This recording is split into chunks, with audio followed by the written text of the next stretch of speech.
Greetings, people of the internet. This is Scott with Serkworks Art Labs. Welcome, mad creators, to the underground laboratory where together we're going to create some awesome comics. This is Making Comics 101. This is a bonus issue.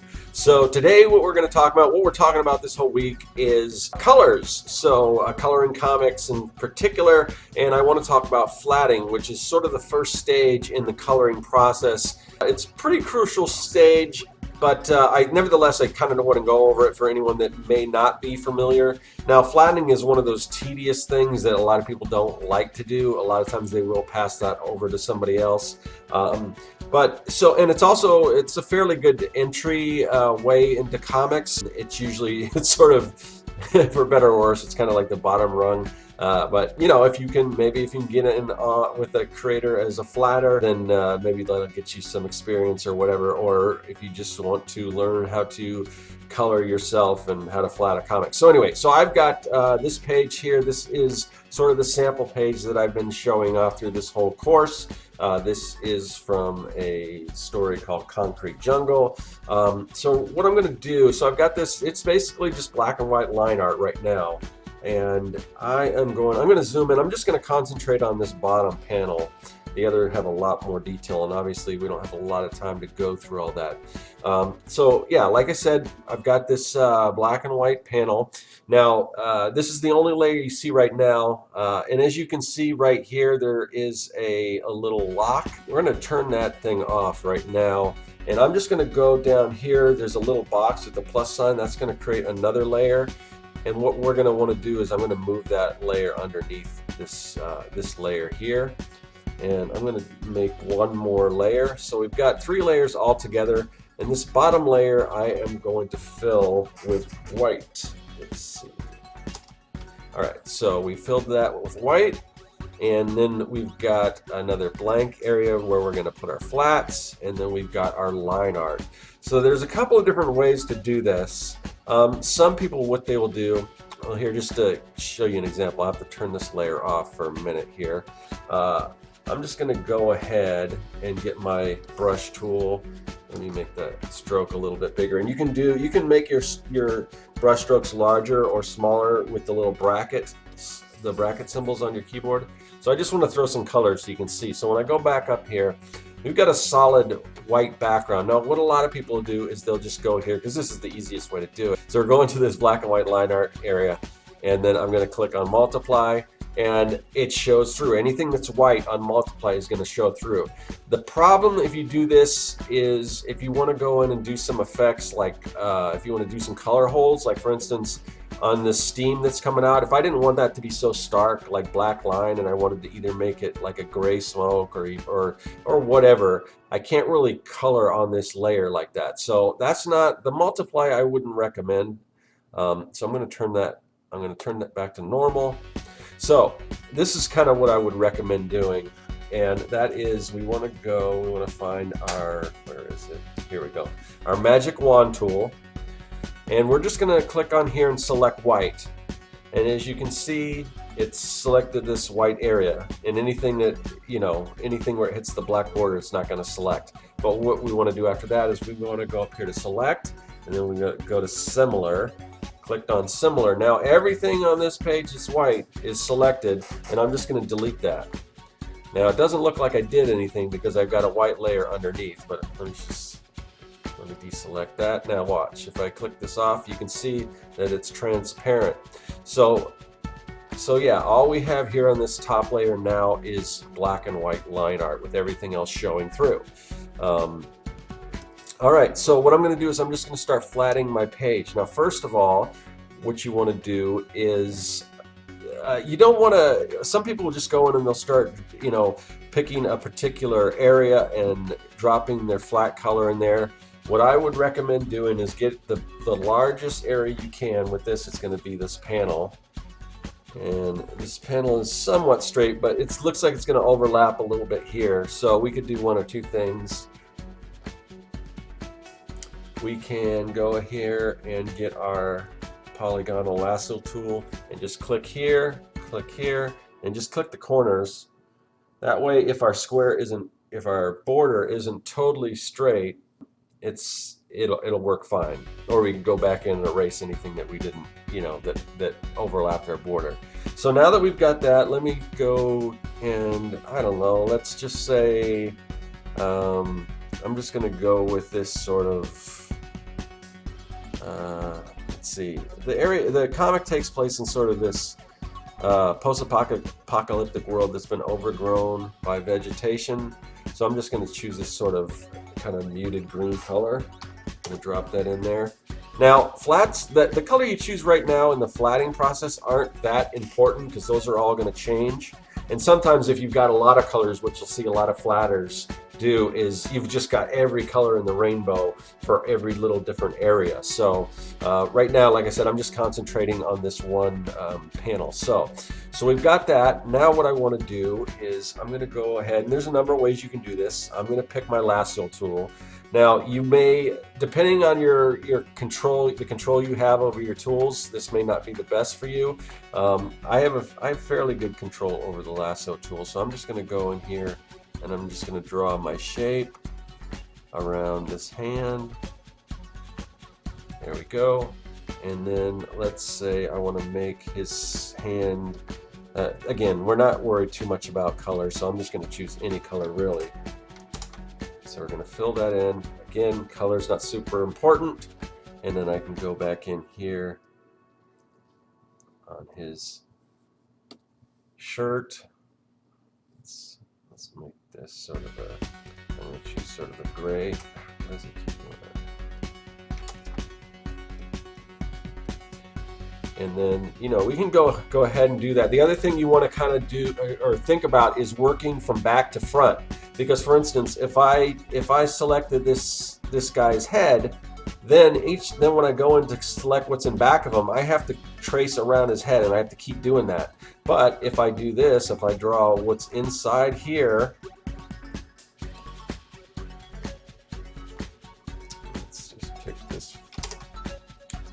If I do that, then I don't have to keep tracing around the head. So now what I could have done, even, if I'm doing what I'm just explaining, working back to front, it would have made more sense for me just to select this right here, but I didn't do that. So I'm just going to go through right here, like that. And I can even get, if I want the same color, because I can do that. Also, let's see, he's got a mechanical hand, so I was thinking he had a sleeve coming up there. So the other thing we can do is, if we want to, now I don't do a lot of color work, I do a lot of grayscale work, so sometimes it's just me picking different grayscales. So we know we already have this color, so the color in here has to be a separate color. It can't be the same color. And you can be just a little bit off, because what you want to do here, so I'm going to go to my color picker here, and I'm just going to go down a little bit here, so it's a different color. It's not far off, but it's a different color. And when we go back in, and I'll show you this, when we go back in, we start picking our flats, because the whole idea of flats is that you're just creating a base so that you can easily select the colors, and then you can go in and do your shading and all that kind of stuff. So one thing you want to do when you are, let's see, we'll go back up to our magic wand. So when we do go to select this, you want to make sure your tolerance is at 0. That means even if it's just a tiny bit off, it's still gonna, it's not gonna select both. Now, if you have your tolerance up to like 50 or something, and you've got a color that's very similar, it's not gonna recognize the difference. So that's what the tolerance does, is it changes, it makes sure, it just lets it know how much of that color to select or how far off. So now that I've changed that color slightly, I can go in here, I can select this area. Now I kind of messed up a little bit. I'm not being as careful as I normally am, but this is just a demonstration. So I can go in and select that. And again, if I would have worked from back to front, I wouldn't have to go around this blue circle. I could have just went like that and then do the blue circle over it. So yeah, so you can kind of see it coming along. And maybe, here, I'll kind of show you. So now that our tolerance is set at 0, I'm going to deselect this. if you see I click on that, see how it only selects that? I'll just give you an example here. Now let's set my tolerance to 50. Now if I select this time, it's probably going to select both. Yeah, see how it selected everything? So that's why you want to keep your tolerance down, at least when you're flatting and everything. All right, so that'll sort of give you and basically you're sort of repeating that process throughout. And you don't have to use the lasso tool. Like I said, like I showed you before, you can use the polygon, was that called a polygonal lasso? Something like that. I forgot the name. Yeah. So you can use that, or you can use, and depending, it just, for me, it depends on what I'm coloring. So sometimes I'll just go, like if I've got small things like maybe these tubes or whatever, I might just use a brush. But the thing is, I don't want to use a regular paintbrush typically, because I don't want the anti-alias, which here I'll kind of show you an example. With the brush here, let me get a different color that's a little more evident here.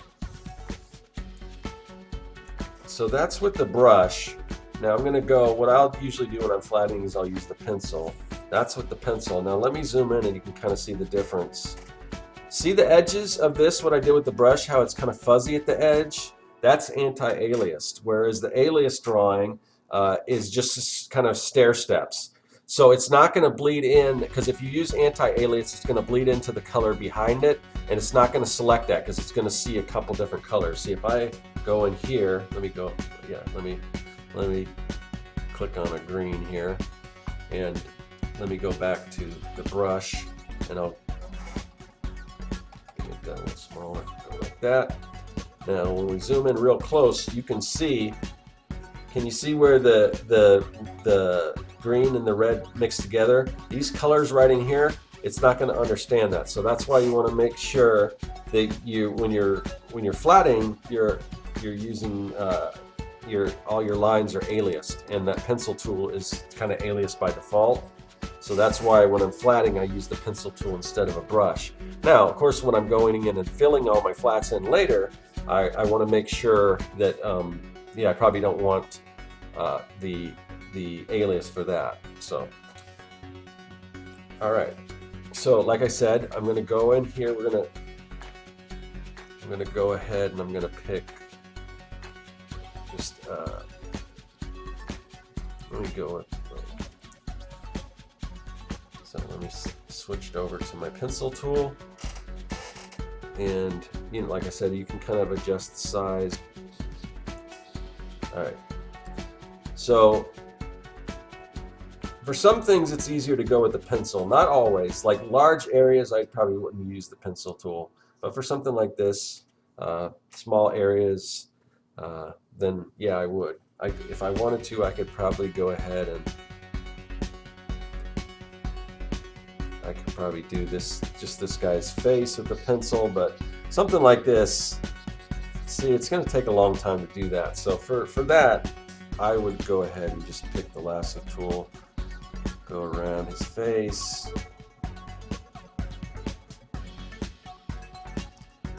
And again, sometimes it takes a little while, especially if you're using a mouse, which, I feel for you if you are. It's a little harder to do that. Again, I sort of messed up a little bit towards the bottom, but I can always go in and I can add to that.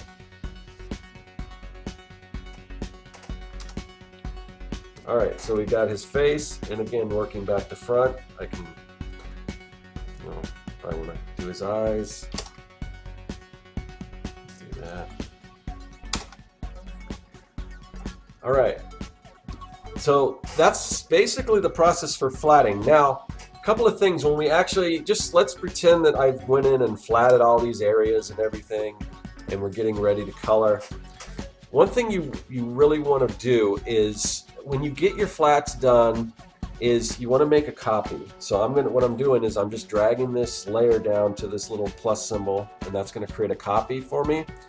And honestly, it might not even hurt to make a couple copies, just while you're starting, because what these are going to be backups. Because what's going to happen is you might make a mistake. If you're flatting on a certain area, you may make a mistake, and then you need to reselect this, and then you can't because you don't have your backup flats. So that's just something I do, and you can go ahead and name these and everything.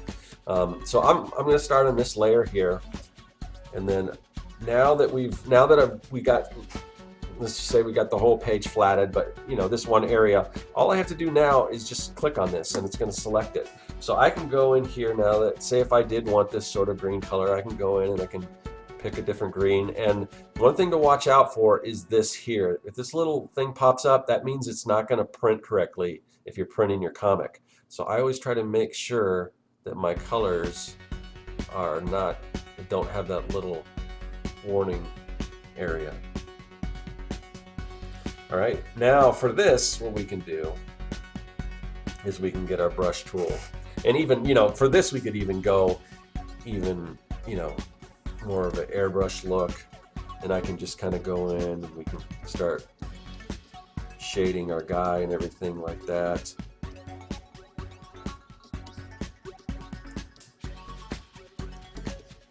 Building our colors, whatever we do that, and then maybe we got some highlights here.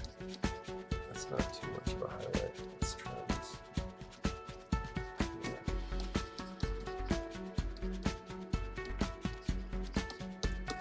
All right.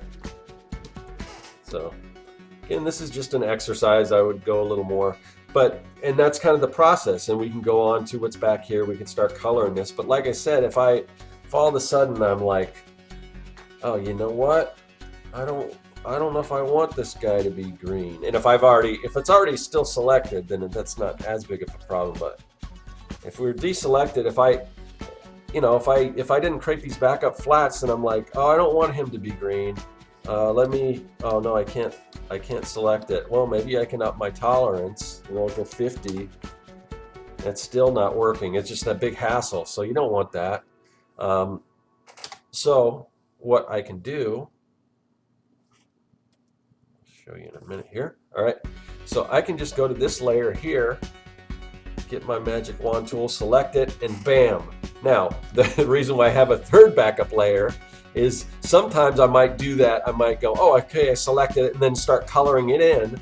Like if I was to go in and start, okay, I'm going to start coloring in. I'm like, wait, what's happening? There's no, it's not showing up. Oh, I did on my second flats. Like see, that's all the colors are on this layer. So now, not only do I have this layer where I can't select my flats because I started coloring on, I've accidentally started coloring on my flats, my backup flats. But hey, I've got a third one, so I've got a third backup. So that's why I usually do that. Because sometimes you're just not paying attention, and you're not paying attention to what layer you're on. Yeah, so one other thing I wanted to show you real quick. This isn't a whole coloring tutorial, but I did want to show you other thing. I did mention color holds. So let me zoom in here a little more.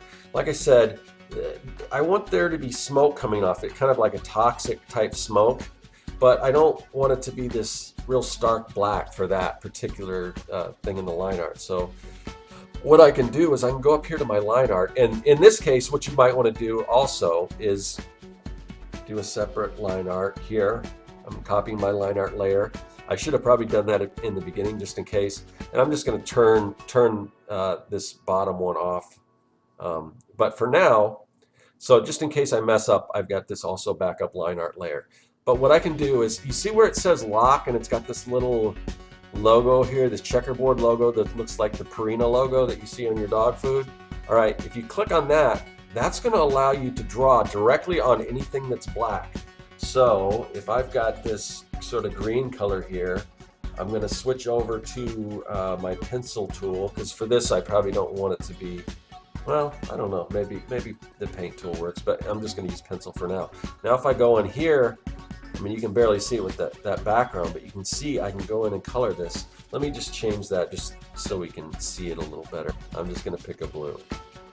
All right, so see there? So now I can go in, and you see I accidentally colored that, so you don't want that. For that, I can just go back in and I can, color it back black if I wanted to. Let me pick up this blue color.